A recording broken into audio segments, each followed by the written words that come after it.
आखिर कितनी जमीन। विदेशी कथा। प्राचीन काल की बात है। दो बहनें थीं। बड़ी बहन का विवाह एक सौदागर के साथ तथा छोटी बहन का विवाह एक किसान के साथ हुआ। एक बार बड़ी बहन अपनी छोटी बहन के घर गई। दोनों आपस में बातें कर रही थीं। बड़ी बहन बोली, हमारा जीवन तो बहुत सुखमय है। हम लोग शहर में आराम से रहते हैं, अच्छा खाते हैं, अच्छा पहनते हैं, सैर सपाटे, तमाशे, थिएटर में हमारा समय अच्छे से बीतता है। छोटी बहन को अपनी बड़ी बहन की बातें बिल्कुल अच्छी नहीं लगी। वो बोली, इसीलिए तुम लोग केवल सजी धजी जिंदगी जीते हो, लेकिन एक दिन सब हवा हो जाए तो? जी, हम लोग तो सीधा साधा जीवन व्यतीत करते हैं, हमें किसी प्रकार की चिंता नहीं रहती। बड़ी बहन ताना मारते हुए बोली, तुमने जीवन के सुख और आनंद को भोगा ही कहाँ है? तुम्हारी जिंदगी भी कोई जिंदगी है? छोटी बहन का पति दीना उन दोनों बहनों की बातें सुन रहा था। उसने सोचा, बात तो सही है। बचपन में धरती माँ की सेवा में जुड़े रहे, कभी किसी चीज की परवाह नहीं की। हमारे पास भी जमीन होती तो अच्छा रहता। तभी पता चला कि किसी जमींदार की जमीन बिकने वाली है। दीना ने 40 एकड़ जमीन का एक टुकड़ा खरीद लिया। वह उस जमीन पर फसलें उगाता, फलों के पेड़ लगाता। अपनी फसल को देखकर वह खुशी से फूला न समाता। अब दीना काफी खुश था, लेकिन उसे एक बात की तकलीफ थी कि पड़ोसियों के मवेशी उसके खेत में घुस जाते और फसलें चर लेते थे। काफी दिन तक दीना इन बातों को सहन करता रहा, पड़ोसियों को भी समझाता रहा, लेकिन एक दिन तंग आकर उसने अदालत में अर्जी दे दी। अब पड़ोसी उससे ईर्ष्या करने लगे। उन्हीं दिनों सतलुज के पार एक नई बस्ती बसने लगी। वहां जाने वाले प्रत्येक व्यक्ति को 20 एकड़ जमीन मुफ्त में मिल रही थी। यह खबर जब दीना के कानों तक पहुंची तो उसने सोचा, मेरे पड़ोसी मुझे परेशान करते हैं, अगर मैं भी वहां जमीन ले लूं तो ठीक रहेगा। उसने एक परदेसी किसान से उस जमीन के बारे में पता लगाया तो पता चला कि जमीन बहुत उपजाऊ है। अब दीना ने मन ही मन वहां जाने का फैसला कर लिया। वह अपने परिवार को लेकर सतलुज पार चला गया। वहां के गांव की पंचायत में शामिल होने के लिए उसने अर्जी दे दी। उसे जमीन मिल गई, अपने लिए भी और बाल बच्चों के इस्तेमाल के लिए भी। दीना अब पहले से अधिक खुश था, क्योंकि अब उसके पास जमीन थी, घर था, ढेर सारे मवेशी थे तथा उन्हें चराने के लिए खुला मैदान भी था। कुछ दिन तो सब ठीक ठाक चलता रहा। वह अपने घर परिवार और मवेशियों से संतुष्ट था, लेकिन धीरे धीरे उसकी इच्छाएं बढ़ने लगी। अब उसे अपनी जमीन कम लगने लगी। एक दिन की बात है, एक सौदागर वहां आया। अपने घोड़े के चारे पानी के लिए थोड़ी देर वहां ठहरा। बातों ही बातों में उसने दीना को बताया कि वह नदी के पार से आ रहा है। वहां इतनी अधिक जमीन है कि महीनों चलते रहो फिर भी नाप न पाओ।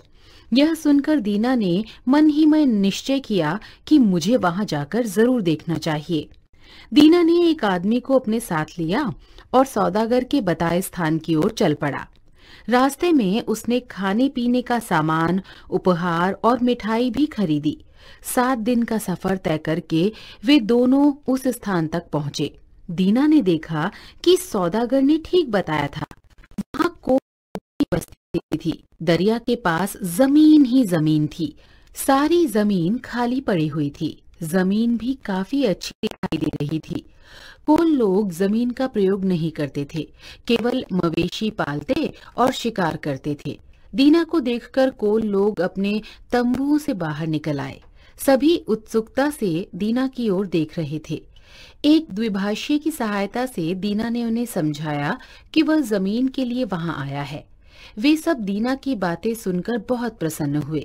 वे दीना को अपने साथ डेरे पर ले गए और उसका खूब स्वागत सत्कार किया। कुछ देर बाद कोलों का सरदार दीना से मिलने के लिए आया। सभी लोग अपने सरदार के स्वागत के लिए चुपचाप खड़े हो गए। दीना समझ गया कि वह कोलों का सरदार है।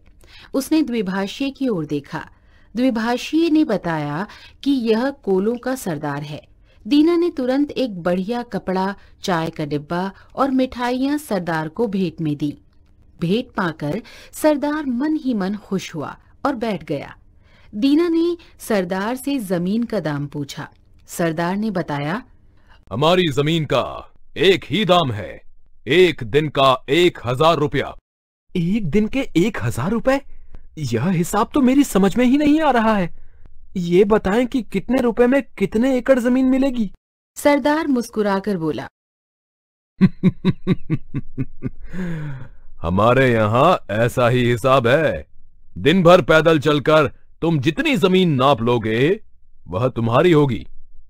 कीमत केवल 1000 रुपया। ये सुनकर दीना मन ही मन बहुत खुश हुआ। सरदार फिर बोला, लेकिन हमारी केवल एक शर्त है।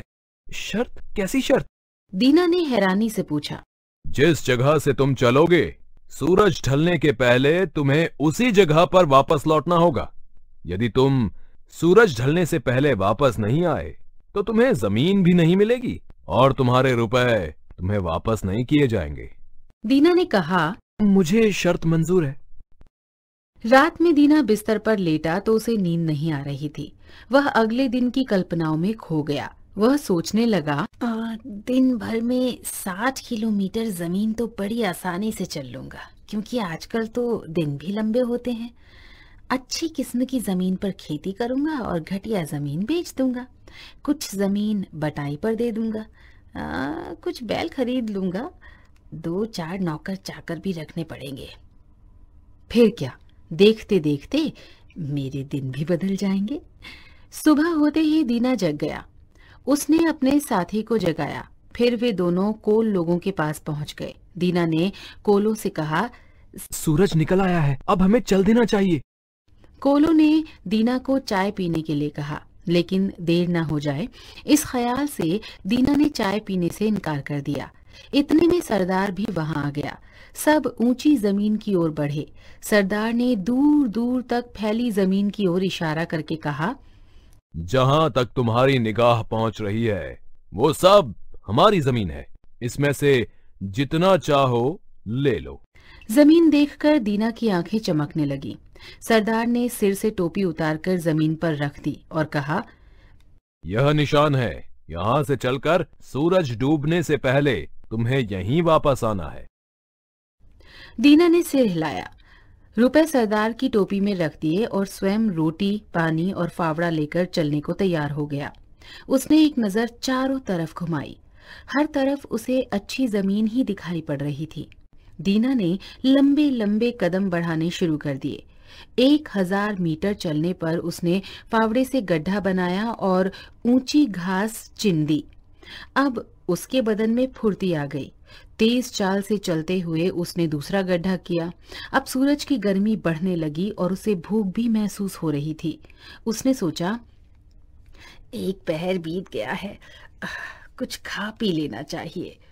लेकिन तभी मन में ख्याल आया, अभी तो 3 पहर बाकी हैं।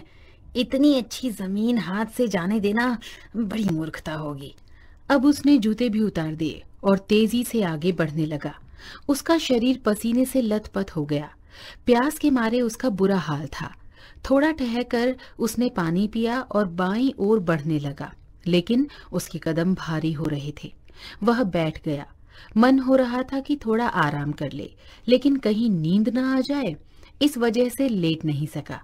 उसने खाना खाया, पानी पिया तो थोड़ी राहत महसूस हुई। वह फिर से उठ खड़ा हुआ और आगे बढ़ने लगा। 2-3 किलोमीटर आगे गया होगा कि सूरज नीचे होता दिखाई पड़ने लगा। दीना ने वापस लौटने का निश्चय किया। वह लंबे लंबे कदम बढ़ाकर लौटने लगा। उसे एक एक कदम भारी लगने लगा। टांगें जवाब दे रही थीं। उसके पैर जगह जगह से छिल गए थे। उसका मन आराम करने को हो रहा था, लेकिन ये संभव नहीं था। उसे किसी तरह सूरज ढलने से पहले पहुंचना था। वह पूरे दम से आगे बढ़ रहा था। उसने कमीज उतारकर फेंक दी। अगर सूरज ढलने से पहले वो नहीं पहुंचा तो उसकी सारी मेहनत पानी फिर जाएगी और सारी रकम जब्त हो जाएगी। ये विचार आते ही वह डर कर कांपने लगा। उसकी टांगें कांप रही थीं, छाती धड़क रही थी, आंखों के आगे अंधेरा छाने लगा। सूरज प्रतिक्षण ढलता जा रहा था। वह हिम्मत जुटाकर भागने लगा। उसे कोलों की आवाजें सुनाई दे रही थीं, जो कि जोर जोर से आवाजें लगाकर बुला रहे थे। सूरज अब डूबा, तब डूबा। उसे जमीन पर रखी टोपी दिखाई पड़ने लगी। कोल और सरदार सभी उसे बुला रहे थे। तभी सूरज डूब गया, अंधेरा हो गया। ओह, सारी मेहनत बेकार हो गई। दीना के मुंह से चीख निकल गई। कोल अब भी उसे बुला रहे थे। दीना ने सोचा, कोल ऊंचाई पर खड़े हैं, उन्हें सूरज अब भी दिखाई दे रहा होगा, बस मुझे नहीं दिखाई दे रहा है। उसने पूरी ताकत लगाई, लंबा कदम बढ़ाकर टोपी छू ली और मुंह के बल जा गिरा। वाह, खूब रही, वाह, खूब रही, वाह। सरदार चिल्लाया। तुमने कितनी जमीन ले ली? दीना का साथी दौड़ कर आया। उसने दीना को उठाना चाहा, लेकिन दीना उठा ही नहीं। वह तो मर चुका था। दीना के साथी ने फावड़ा उठाया, उसके लिए कब्र खोदी, जिसके लिए कुल 2 मीटर जगह काफी थी। सरदार के मुंह से निकला, तुमने कितनी जमीन ले ली? मूल्य। ईर्ष्या व लालच का त्याग तथा संतोष में ही सुख की अनुभूति।